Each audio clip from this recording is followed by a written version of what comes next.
Welcome. आप लोग मेरा YouTube channel Dishant sir physics देख रहे हैं और आप लोग को अभी हम पढ़ा रहे हैं टॉपिक रे ऑप्टिक्स।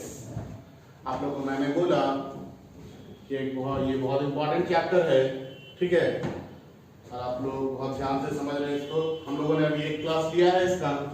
आइए अब हम बढ़ते हैं अपने दूसरे लेक्चर की ओर, ठीक है। चलिए समझने की कोशिश करते हैं। आप लोगों को मैं रिफ्लेक्शन पढ़ा रहा था, ठीक है। रिफ्लेक्शन में आप लोगों को मैंने लॉ ऑफ रिफ्लेक्शन तक बता दिया है। आइए हम लोग देखते हैं टाइप ऑफ रिफ्लेक्शन। क्या देखेंगे हम लोग? टाइप ऑफ रिफ्लेक्शन, रिफ्लेक्शन के टाइप, ठीक है। देखिए रिफ्लेक्शन दो तरह का होता है। एक को हम बोलते हैं रेगुलर रिफ्लेक्शन। क्या बोलते हैं? रेगुलर रिफ्लेक्शन, ठीक है। आइए समझते हैं कि रेगुलर रिफ्लेक्शन क्या होगा। देखिए अगर सरफेस स्मूथ हो, ठीक है, और हम लोग दो पैरेलल रेज लेते हैं,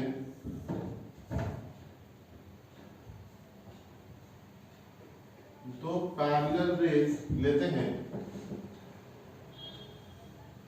और इन दोनों रेज को इस तरह से हम इंसिडेंट करवा देते हैं, ठीक है। हमको पता है कि अगर ये रिफ्लेक्टिंग सरफेस है तो ये दोनों रेज यहाँ पे टकराने के बाद इस तरह से रिफ्लेक्ट होंगे और अभी भी ये दोनों क्या होंगे? पैरेलल ही रहेंगे। तो इन दोनों रेज को हम, इस तरह के रिफ्लेक्शन को हम क्या बोलेंगे? इस तरह के रिफ्लेक्शन को हम बोलेंगे रेगुलर रिफ्लेक्शन। क्या कहलाएगा ये? रेगुलर रिफ्लेक्शन, ठीक है। इसी तरह से दूसरा आता है जिसको हम बोलते हैं डिफ्यूज्ड रिफ्लेक्शन। क्या बोलते हैं?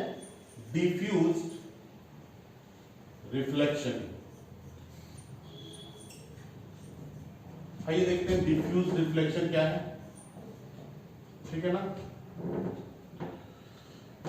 मान लेते हैं कि हमारा सरफेस रफ है और इस रफ सरफेस पे हम लोगों ने दो पैरेलल रेज को मान लेते हैं ला करके इंसिडेंट कर दिया, ठीक है।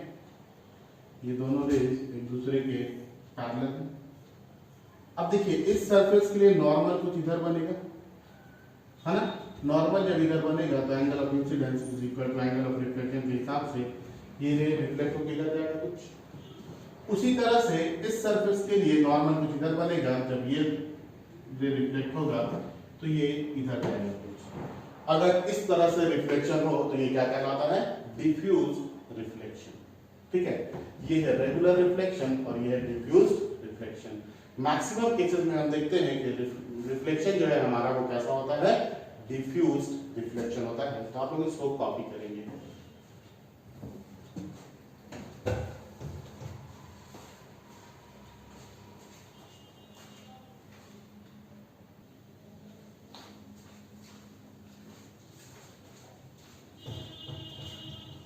चलिए हम लोग अब इसके आगे बढ़ते हैं और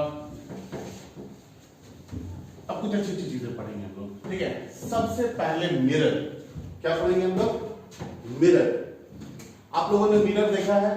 हाँ सर, रोज सुबह उठ करके वही तो देखते हैं, पाउडर, लाली, लिपस्टिक, यही देख करके तो लगाते हैं हम लोग, है ना, ठीक है। बिना मिरर के हमारा काम नहीं चलता है, ठीक है। तो मिरर क्या है वो? अगर आप देखेंगे तो मिरर जो है ये एक highly smooth and polish surface होता है। मिरर क्या होता है? Highly smooth and polished surface. तो smooth and highly polished surface, highly polished surface is known as mirror, ठीक है। अब उसके बाद आप बोलते हैं कि सर मिरर के सामने जब हम खड़े होते हैं तो उस मिरर में हमारा इमेज बनता है, हाँ या ना। जब हम मिरर के सामने खड़े होते हैं तो उस मिरर में क्या बनता है? हमारा इमेज। तो आखिर ये इमेज होता क्या है? हम लोग ये चीज समझने की कोशिश करते हैं, ठीक है। देखिए हम कोई ऑब्जेक्ट मान लेते हैं, और हम मिरर के सामने खड़े हैं, ठीक है। जब हम ऑब्जेक्ट हैं और मिरर के सामने खड़े हैं तो क्या होगा, मेरे से रे निकलेगा, ठीक है, और मिरर पे जाके टकराएगा। टकराने के बाद या तो वो रे सही में एक दूसरे को कट करेगा या फिर कट करता हुआ नजर आएगा, ठीक है। क्या बोला मैंने कि हम एक ऑब्जेक्ट मान लेते हैं और हम मिरर के सामने खड़े हैं। कहां खड़े हैं, मिरर के सामने हम खड़े हैं। तो मेरे से जो भी रे ऑफ लाइट निकलेगा, ठीक है ना, वो मिरर पे टकराने के बाद या तो सच में एक दूसरे को इंटरसेक्ट करेगा या फिर इंटरसेक्ट करता हुआ, कट करता हुआ नजर आएगा, ठीक है। जिस पॉइंट पे वो सही में कट करे या कट करता हुआ नजर आए, उसी पॉइंट को हम क्या बोलते हैं, इमेज बोलते हैं। समझ आ रहा है क्या बोले हम? हाँ, कि क्या बोले, फिर से सुनिए एक बार। हम मान लेते हैं कि ऑब्जेक्ट है और मेरे से रे ऑफ लाइट निकला। क्या वो मेरे से रे ऑफ लाइट निकला और वो मिरर पे टकराने के बाद या तो सच में एक दूसरे को कट करेगा या फिर कट करता हुआ नजर आएगा। इन दोनों केसेस में जहां पे वो सही में कट करे या कट करता हुआ नजर आए, इस पॉइंट को हम क्या बोलते हैं, इमेज बोलते हैं। तो हम लोग इमेज को डिफाइन कर लेते हैं, ठीक है। हम लिखेंगे ray of light from object, ray of light from object after reflection from object, after reflection from mirror, either cut at one point or seems to cut at one point. That point is known as image, ठीक है। क्या बोला मैंने कि ray of light जो कि object से निकलेगा, वो रिफ्लेक्शन के बाद, ठीक है, क्या होगा, या तो कट करेगा या फिर कट करता हुआ नजर आएगा। जहां पे वो कट करे या जहां पे कट करता हुआ नजर आए, उस पॉइंट को हम क्या बोलेंगे, इमेज बोलेंगे, ठीक है। चलिए इसी चीज को हम आगे बढ़ाते हैं और हम लोग स्टार्ट करते हैं प्लेन मिरर। क्या स्टार्ट करते हैं, प्लेन मिरर। प्लेन मिरर आप लोगों ने देखा है? हाँ देखा है। रोज सुबह उठते हैं सर और हम लोग सबसे पहले उठ करके मुंह धो के क्या करते हैं, प्लेन मिरर के सामने जाके खड़े हो जाते हैं, सही बात है। और उसके बाद जितना भी मेकअप करना हुआ, बाल सेट करना हुआ, पाउडर लिपस्टिक लाली जो भी लगाना हुआ, सब कुछ हम क्या करते हैं, प्लेन मिरर के सामने लगा लेते हैं, ठीक है। तो ये प्लेन मिरर हम लोगों को पढ़ना है और इसमें सबसे पहले जो पढ़ना है वो ये है, image formation by plane mirror. क्या पढ़ना है, image formation by plane mirror, image formation by plane mirror. और इसमें हम सबसे पहले देखेंगे image of point object, image of point object. तो आप लोग सबसे पहले कितनी दूर इसको कॉपी करेंगे, इसके बाद हम आप लोगों को आगे बताते हैं, ठीक है।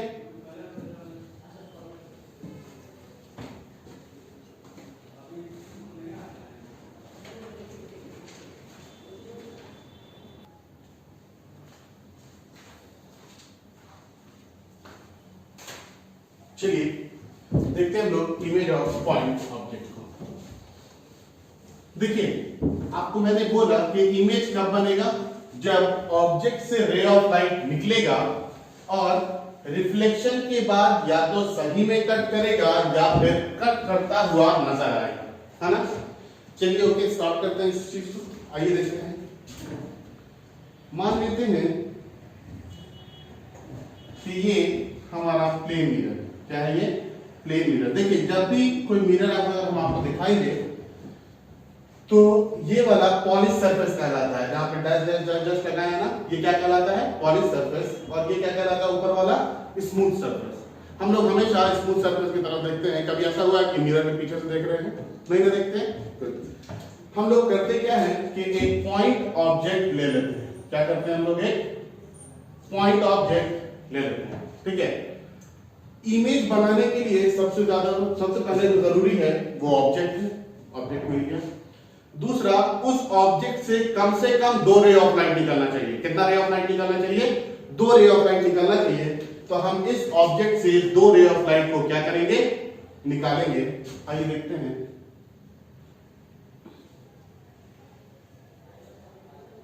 ये एक रे ऑफ लाइट हम लोग ले गए और परपेंडिकुलरली क्या किए? इंसिडेंट करवा दिए। एंगल ऑफ इंसिडेंस कितना होगा? अभी एंगल ऑफ इंसिडेंस होगा, बहुत लोगों के मन में चल रहा होगा कि सर ये 90 डिग्री होगा, लेकिन नहीं, यहाँ पे एंगल ऑफ इंसिडेंस जो है ये कितना है? 0 है। क्यों? क्योंकि अरे परपेंडिकुलर इधर ही बनाते हैं ना, नॉर्मल से ही हम लोग क्या करते हैं? एंगल लेते हैं, हाँ या ना? ठीक है, नॉर्मल से एंगल लेते हैं। तो जब नॉर्मल यही है तो एंगल कितना बनेगा? 0 डिग्री। रे ऑफ लाइट आएगा, आके टकराएगा और टकरा के इसी पाथ पे ये रिटर्न हो जाएगा। बट जब हम लोग देख रहे होंगे तो हमको लगेगा कि ये रे ऑफ लाइट अंदर से कहीं से चला आ रहा है। क्या हो रहा है? ये अंदर से कहीं से ये चला आ रहा है। एक रे ऑफ लाइट का तो काम हो गया। दूसरा एक और रे ऑफ लाइट लेते हैं हम लोग और इसको इस तरह से इंसिडेंट करवा दिए, ठीक है। कोई दिक्कत नहीं देखो, जब हम इसको इंसिडेंट करवाए तो ये क्या होगा? रिफ्लेक्ट भी करेगा कि नहीं? ये रिफ्लेक्ट करेगा कुछ इस तरह से, ठीक है। हमको लगेगा कि ये वाला रे ऑफ लाइट ये यहां से कहीं से आ रहा है। देखिए, क्या ये रिफ्लेक्टेड रे और ये रिफ्लेक्टेड रे, क्या ये दोनों सही में कट कर रहे हैं? नहीं, ये रिफ्लेक्ट होकर इधर चला गया, ये रिफ्लेक्ट होकर इधर चला गया, बट हमको क्या दिख रहा है? यहां पे ये कट होता हुआ दिख रहा है, हाँ या ना? इसी को हम बोलते हैं सीम्स टू कट। क्या बोलते हैं इसको? सीम्स टू कट, ठीक है।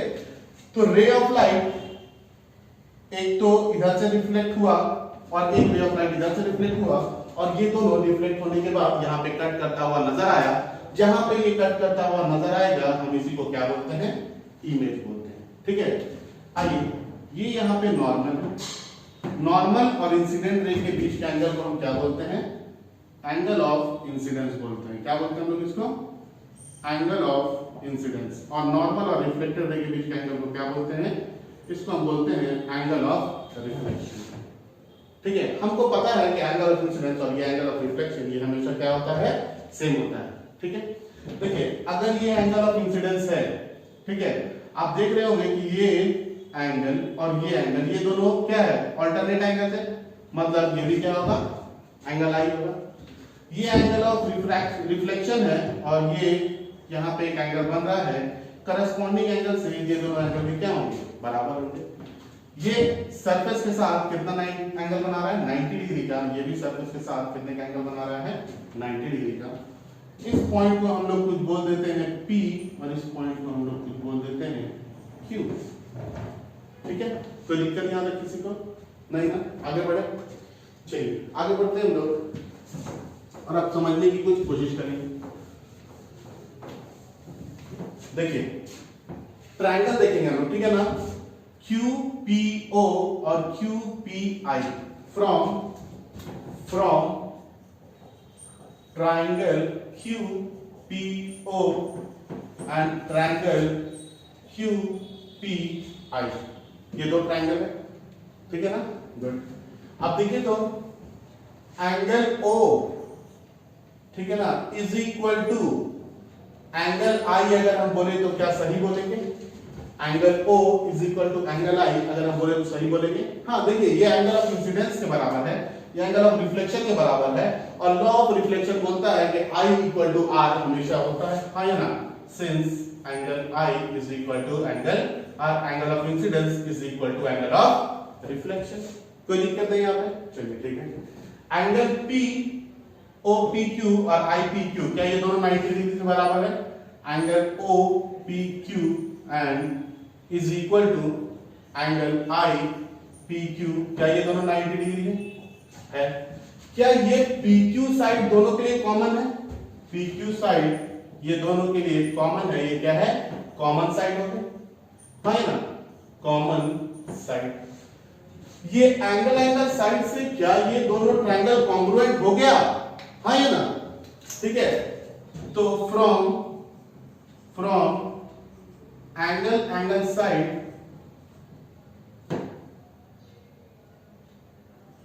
हम बोल सकते हैं कि ट्रायंगल QPO ये कॉन्ग्रुएंट है ट्रायंगल QPI। ठीक है, कोई दिक्कत है किसी को? नहीं।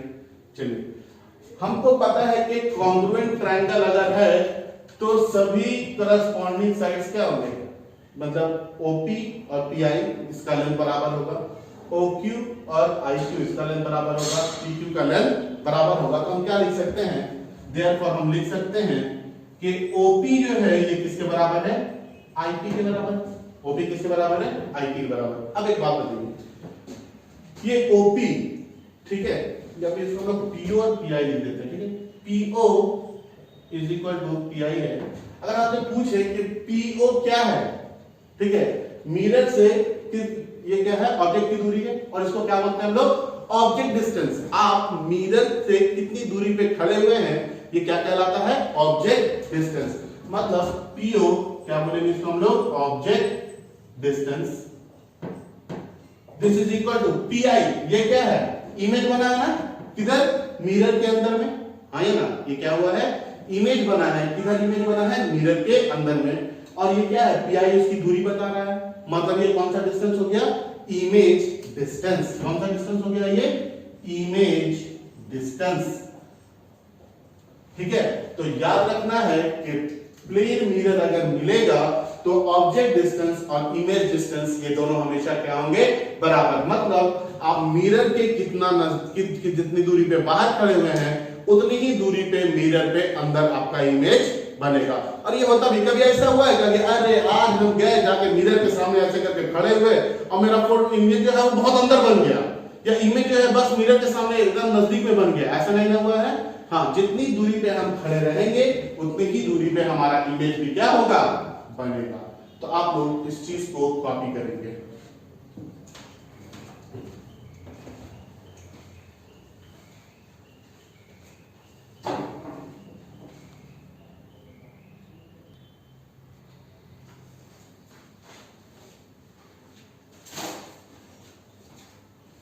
चलिए अपने क्लास को हम लोग आगे बढ़ाते हैं और दूसरा देखेंगे, इमेज ऑफ लीनियर ऑब्जेक्ट। क्या देखेंगे दूसरा हम लोग, इमेज ऑफ लीनियर ऑब्जेक्ट। अगर कोई लीनियर ऑब्जेक्ट, इस तरह का ऑब्जेक्ट अगर हमको मिल जाए तब क्या होगा। ठीक है, आइए सबसे पहले हम लोग एक प्लेन मिरर लेते हैं।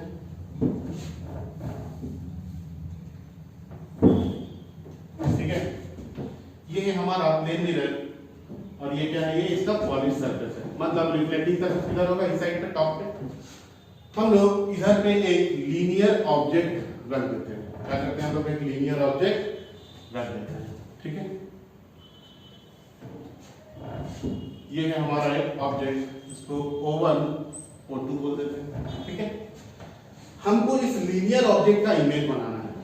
ठीक है, देखिए अगर इस रेखा, इस पॉइंट का इमेज और इस पॉइंट का इमेज अगर हम बना दें, ठीक है, इस पॉइंट का इमेज और इस पॉइंट का इमेज अगर हम बना दें यहाँ पे, तो पूरे बॉडी का इमेज मिल जाएगा। सिंपल ऐसा समझते हैं कि हम मिरर के सामने खड़े हुए, अगर हम अपने हेड का और अगर हम अपने क्या, टेल नहीं, फुट बोलते हैं उसको। ठीक है, अगर हम अपने हेड का और अपने फुट का इमेज मिरर में बना दे तो पूरा बॉडी का इमेज बनेगा। बनेगा कि नहीं बनेगा? कभी किसी के साथ ऐसा हुआ है कि मिरर के सामने जाके खड़े हुए, सर बना, पैर बना, पेट बन भी नहीं किया? हुआ है क्या कभी ऐसा? नहीं ना हुआ है।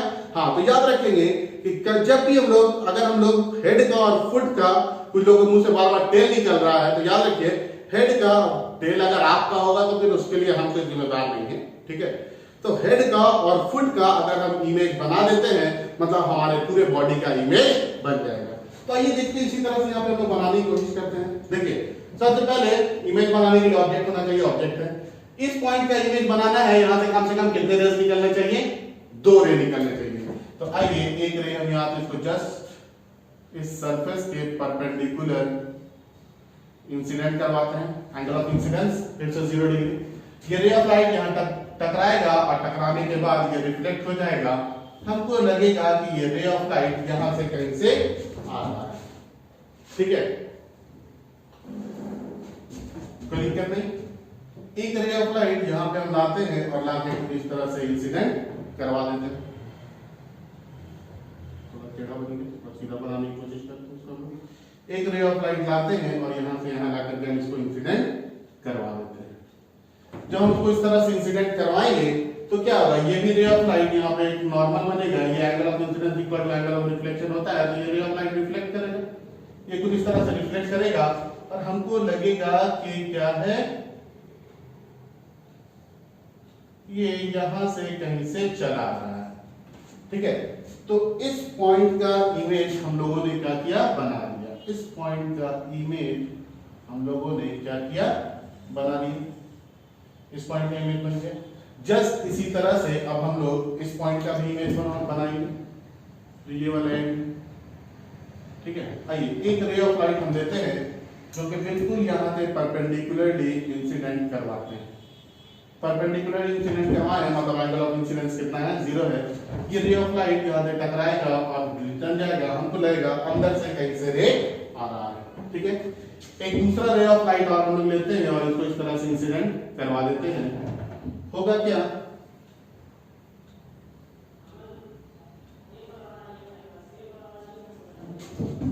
कि ये रे ऑफ लाइट टकरा के इधर जाएगा और हमको लगेगा कि ये यहाँ पे कट कर रहा है, ठीक है। ये भी 90 डिग्री एंगल पे है, ये भी सरफेस से 90 डिग्री एंगल पे है। इन दोनों पॉइंट को हम जोड़ दिए तो ये क्या बन गया, मेरा इमेज बन गया I1 I2। दो पॉइंट का अगर इमेज बन गया है मतलब पूरे बॉडी का इमेज बन गया है यहाँ पे, ठीक है। कोई दिक्कत नहीं किसी को, है ना। अब देखिए आगे आते हैं, ये हमारा इमेज हम लोगों को मिल गया, ठीक है। देखिए ये दोनों लाइन जो है, ये दोनों रे जो है, ये दोनों क्या है, सरफेस पे 90 डिग्री का एंगल बना रहा है। मतलब ये दोनों लाइन एक दूसरे के पैरेलल, हाँ ये ना, ये और ये लाइन एक दूसरे क्या है, पैरेलल है। और हमको पता है कि पैरेलल लाइन की दूरी हमेशा क्या होती है, सेम होती है। अगर पैरेलल लाइन की दूरी हमेशा सेम है तो यहाँ पे अगर O1 O2 है, यहाँ पे I1 I2 है, तो क्या O1 O2 ये बराबर होगा I1 I2 के, हो जाएगा ना, हाँ ये बराबर होगा। तो from figure we can say that, from figure we can say that O1 O2 is equal to I1 I2।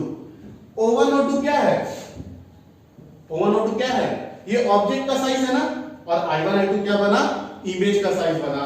मतलब साइज ऑफ ऑब्जेक्ट जो है, साइज ऑफ ऑब्जेक्ट ये किसके बराबर होगा, ये साइज ऑफ इमेज, ये दोनों एक दूसरे के इक्वल होगा। ऐसा होता भी है, हम जब प्लेन मिरर के सामने खड़े होते हैं तो हम जिस साइज के वही साइज का इमेज बनता है ना। क्या कभी किसी के साथ ऐसा हुआ, गए मिरर के सामने मास स्टाइल में ऐसे खड़े हुए और उसके बाद हुआ क्या कि अरे हम ऐसे खड़े हुए, बड़ा एकदम इमेज बन गया मिरर में, ऐसा हुआ है नहीं। प्लेन मिरर में ऐसा कभी नहीं होगा।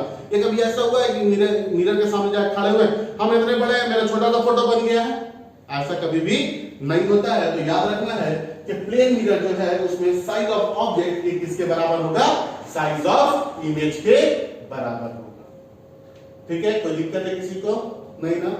चलिए इसको रद्द करते हैं हम लोग, आप लोग कॉपी कर लेंगे इसको, है ना।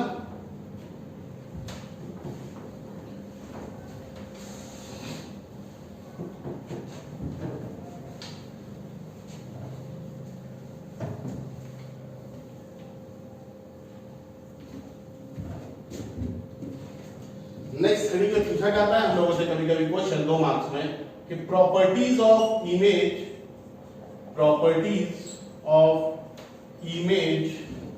obtained by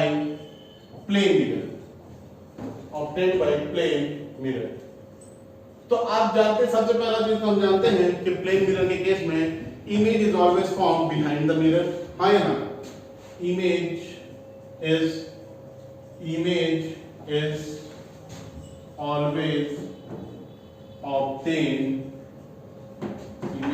always obtained behind the mirror। Is always obtained behind the mirror.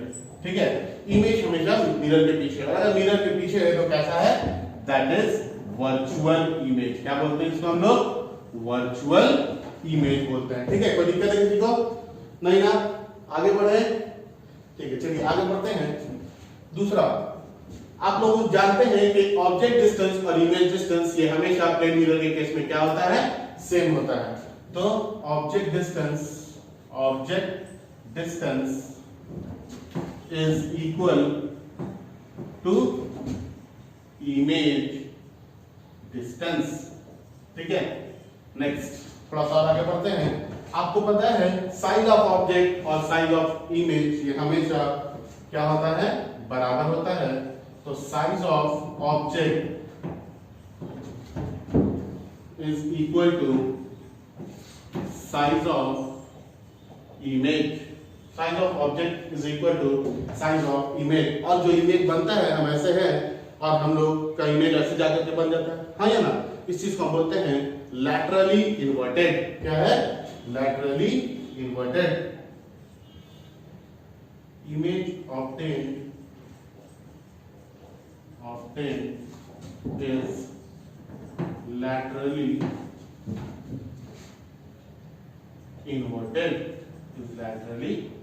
inverted, कोई दिक्कत नहीं किसी को यहाँ पे, नहीं ना।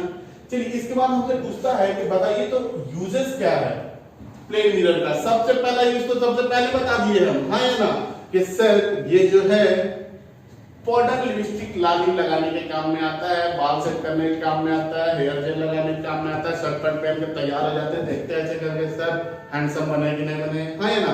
तो इस चीज को हम बोलते हैं in daily uses, in daily day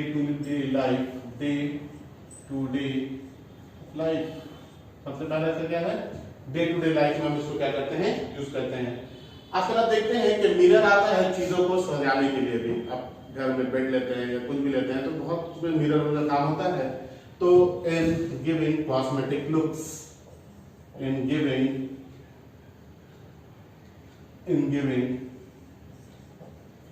cosmetics look two objects. ठीक है सर, एक सवाल मन में रह गया, रहा तो नहीं, आपकी हम ही बस पूछ रहे हैं। एक सवाल मन में रह गया कि क्या ये हमेशा प्लेन मिरर से वर्चुअल इमेज ही फॉर्म होगा। तो अभी आप लोग ध्यान में यही रखिए कि हाँ, प्लेन मिरर से हमेशा वर्चुअल इमेज फॉर्म होगा।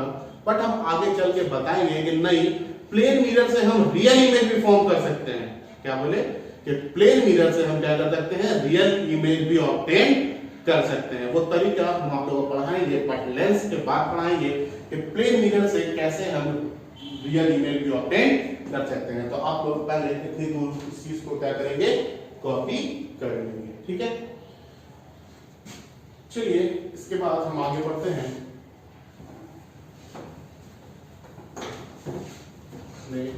अगले टॉपिक की तरफ।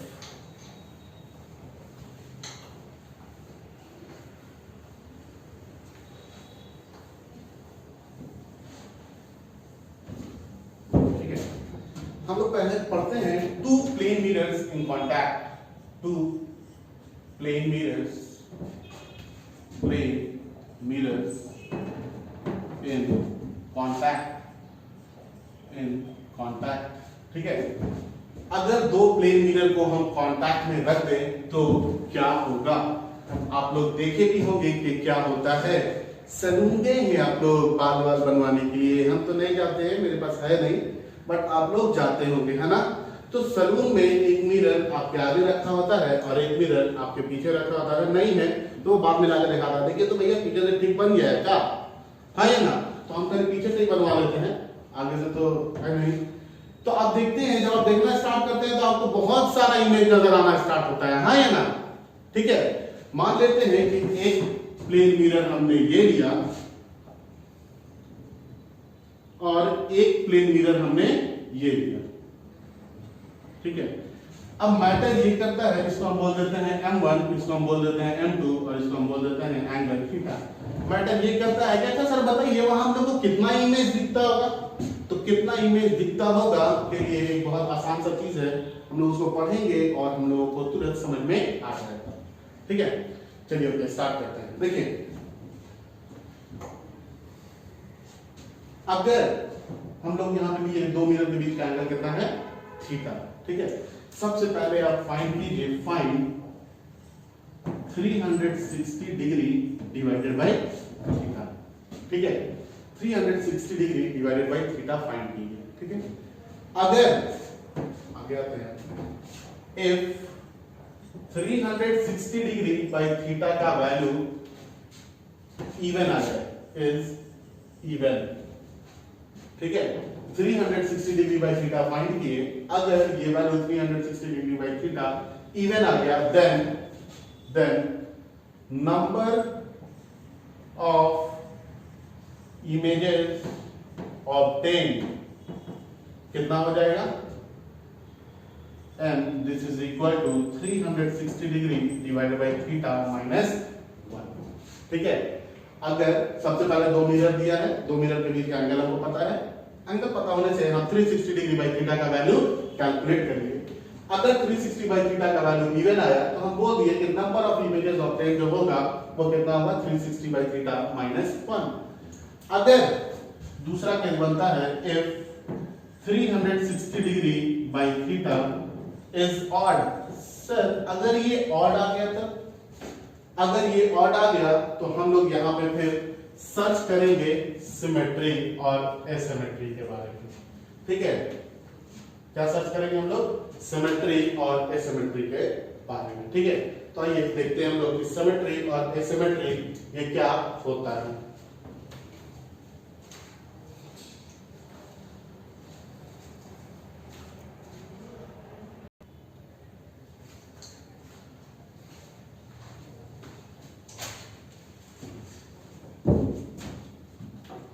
चलिए देखते हैं। देखिए सबसे पहले हम देखेंगे एसिमेट्री। क्या देखेंगे, ए सिमेट्री। ठीक है, आइए देखिए ये दो मिरर है, ये इसका एंगल है, क्या ये इसका एंगल बाइसेक्टर बनेगा, एंगल बाइसेक्टर बनेगा। अगर एंगल बाइसेक्टर के ऊपर, एंगल बाइसेक्टर समझते हैं ना, जो एंगल को दो इक्वल भाग में डिवाइड कर दे, अगर एंगल बाइसेक्टर के इधर या फिर इधर अगर ऑब्जेक्ट लाइन करता है तो इसको हम क्या बोलते हैं, एसिमेट्रिक बोलते हैं। क्या बोलते हैं इसको, एसिमेट्रिक। ठीक है, मतलब सिमेट्री यहाँ पे नहीं है। अगर ये एंगल बाइसेक्टर के इधर या फिर इधर अगर लाइन करता है तो वो क्या कहलाता है, एसिमेट्रिक। और अगर एसिमेट्रिक होगा तो नंबर ऑफ इमेजेस फॉर्म जो होंगे वो 360 डिग्री डिवाइडेड बाय थीटा होगा। अगर सिमेट्रिक हो जाए, क्या हो जाए, सिमेट्रिक हो जाए, मतलब अब आप खुद बता देते हैं, मतलब तो सर यही हो गया कि इस एंगल बाइसेक्टर पे ऑब्जेक्ट लाई कर गया, हाँ या ना, ऑब्जेक्ट इधर ही रखेंगे ना। अगर एंगल बाइसेक्टर के ऊपर ऑब्जेक्ट लाई कर गया तो नंबर ऑफ इमेजेस ऑब्टेन्ड जो होगा ये 360 degree divided by theta minus 1 होगा। ठीक है, कितना हो जाएगा, 360 degree divided by theta minus 1। ठीक है, ठीक है सर, इवन पे भी हो सकता है, ऑड पे भी हो सकता है। सर अगर डेसिमल में वैल्यू आ गया तब आ भी सकता है, हाँ या ना। अगर डेसिमल में वैल्यू आ गया, मान लेते हैं तीसरा case, if n equal to 4.8 आ गया, कितना आ गया, n equal to 4.8, then number of images obtained ये कितना हो जाएगा, n इक्वल टू 4 हो जाएगा। डेसिमल वाले टर्म को हम लोग नहीं लेते हैं। ठीक है, क्या करते हैं हम लोग, डेसिमल वाले टर्म को नहीं लेते हैं। अगर आप लोगों को यहाँ पे कोई दिक्कत हो तो आप लोग मुझसे पूछ सकते हैं, हम लोग इसके ऊपर बेस एक क्वेश्चन अभी बनाएंगे। ठीक है ना, चलिए आइए इसको रब कर दें, कॉपी कर लेंगे आप लोग।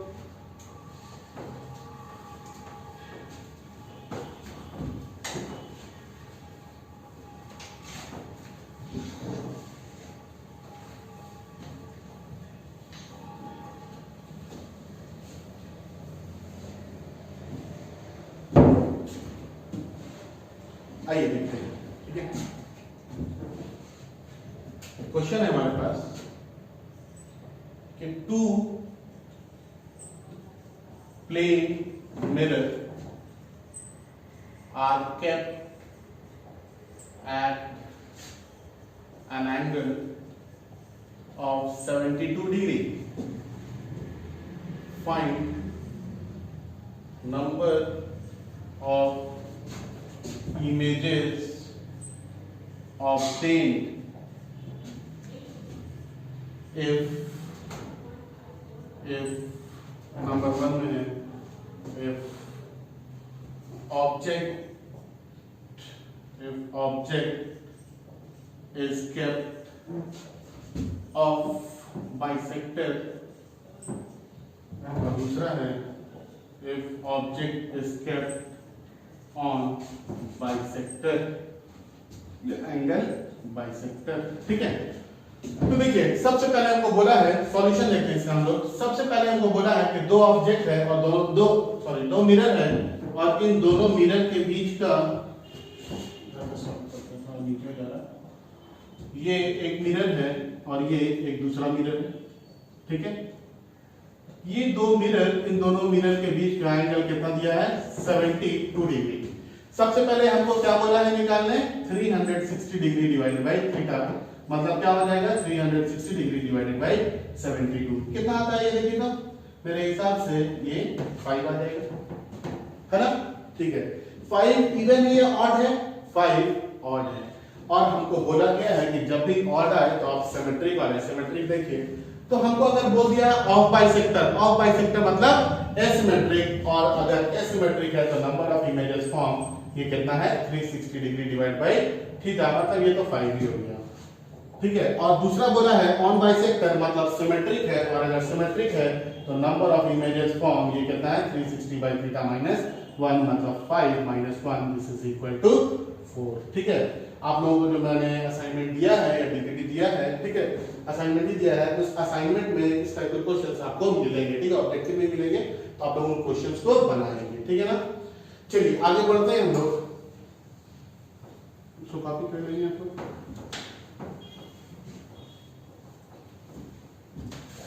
एक रिफ्लेक्शन से आसान सा क्वेश्चन देखिए आप लोगों को। ठीक है, रिफ्लेक्शन से एक बहुत आसान सा क्वेश्चन आप लोगों को हम देखते हैं। ठीक है,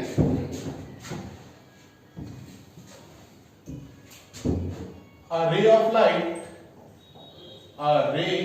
of light moving along I cap plus j cap minus k cap is reflected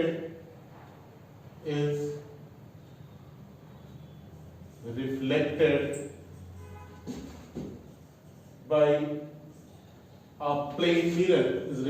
a plane mirror, comma, if normal to the mirror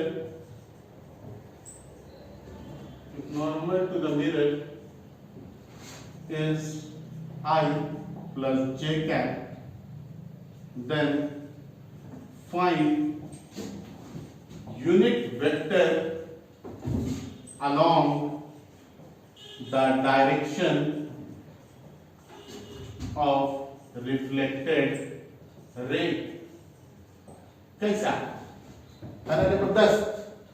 ठीक है, देखिए जो भी दिया आपको वेक्टर के फॉर्म में दिया है। ठीक है, ये क्वेश्चन बहुत अच्छा और बहुत ही आसान है। ठीक है, कोई दिक्कत नहीं है। आइए हम इस क्वेश्चन को समझने की कोशिश करते हैं।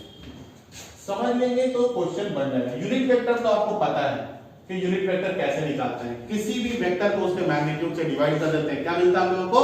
यूनिट वेक्टर मिल जाता है। हम लोग को रिफ्लेक्टेड रे के डायरेक्शन में यूनिट वेक्टर चाहिए, तो सबसे पहले हमको रिफ्लेक्टेड रे निकालना पड़ेगा। क्या आप लोग बता सकते हैं रिफ्लेक्टेड रे क्या होगा? कोशिश कीजिए, इधर हम बताते हैं। पहले ये हम मानते हैं कि ये एक प्लेन मिरर है। क्या है ये एक प्लेन मिरर है। ठीक है, बोलता है कि इस प्लेन मिरर के ऊपर जो नॉर्मल है, इस नॉर्मल का डायरेक्शन है आई कैप प्लस जे कैप। ठीक है, रे ऑफ लाइट आकर के इंसिडेंट हुआ है जिसका आई कैप प्लस जे कैप माइनस के कैप। अब देखिए यहाँ पे वेक्टर का काम हो रहा है। एक वेक्टर का दो कंपोनेंट होता है, एक हॉरिजॉन्टल और एक वर्टिकल। आई कैप प्लस जे कैप हमको दे दिया है यहाँ पे कि ये इंसिडेंट हुआ है और नॉर्मल आई कैप प्लस जे कैप है, ठीक है।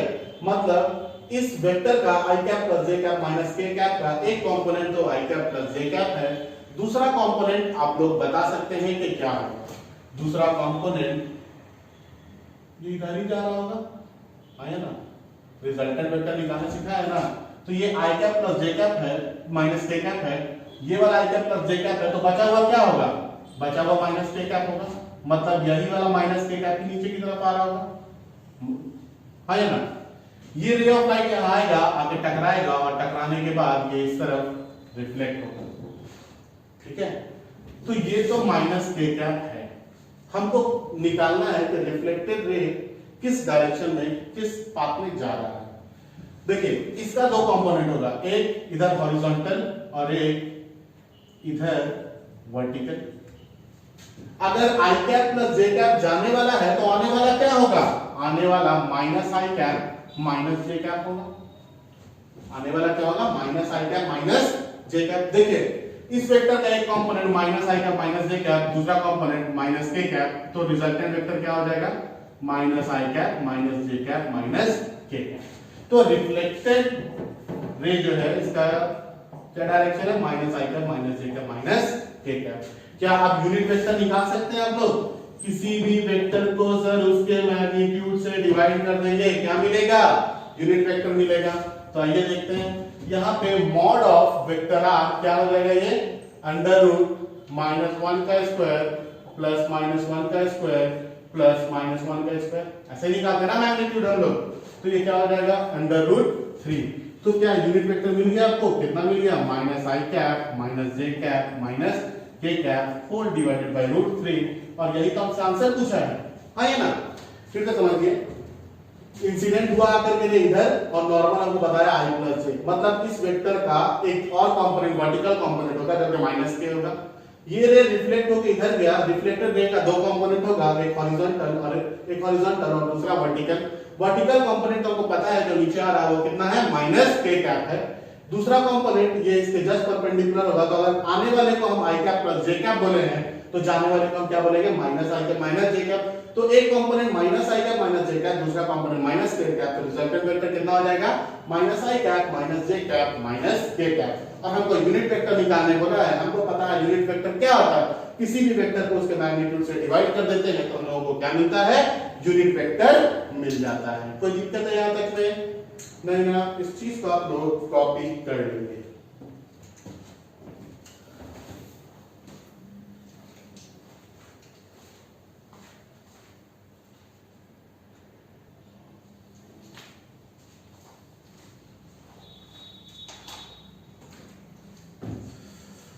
तो हो गया अपना टॉपिक, चलिए ओके आगे बढ़ते हैं। आज का क्लास हम लोग यहाँ पे करते हैं वाइंड अप, ठीक है। और इस प्लेन मिरर टॉपिक में एक क्लास और लेंगे जो कि कल वाला क्लास होगा, ठीक है। कल हम लोग प्लेन मिरर को ओवर कर देंगे। कल आप लोगों को बहुत अच्छा क्वेश्चन भी करवाएंगे, ठीक है। दो डेरिवेशन करवाएंगे अच्छे, ठीक है, जो कि बहुत ऑब्जेक्टिव क्वेश्चन पूछे जाते हैं, ठीक है। और उसके बाद आप लोगों को हम कुछ न्यूमेरिकल्स भी करवाएंगे। प्लेन मिरर में जितना हम पढ़ा रहे हैं, ठीक है, सभी बुक में आपको इतना नहीं मिलेगा और इसके बाहर आपसे कोई क्वेश्चन भी नहीं पूछा जाएगा प्लेन मिरर से रिलेटेड। जितना क्वेश्चन और जितना भी आप लोगों को theory part of plane mirror में करवा देंगे, इससे रिलेटेड आप लोग को क्वेश्चन अलग अलग बुक में सर्च करेंगे तो मिलेगा। तो यही मैक्सिमम कोशिश रहती है कि मैक्सिमम क्वेश्चंस आप लोगों को करवा दें। तो हम आप लोगों को क्लास में इधर ही मैक्सिमम नंबर ऑफ क्वेश्चंस करवा देंगे और उसके बाद फिर हम लोग स्फेरिकल मिरर पढ़ना स्टार्ट करेंगे, जो कि concave mirror and convex mirror हम लोगों को पढ़ना है। तो प्लेन मिरर में आप लोग प्लीज जो भी पढ़ा रहे हैं उसको पढ़िए, क्योंकि प्लेन मिरर के टॉपिक को इतना डेप्थ में कोई भी नहीं बताता है। Okay then, thank you, that's all for today.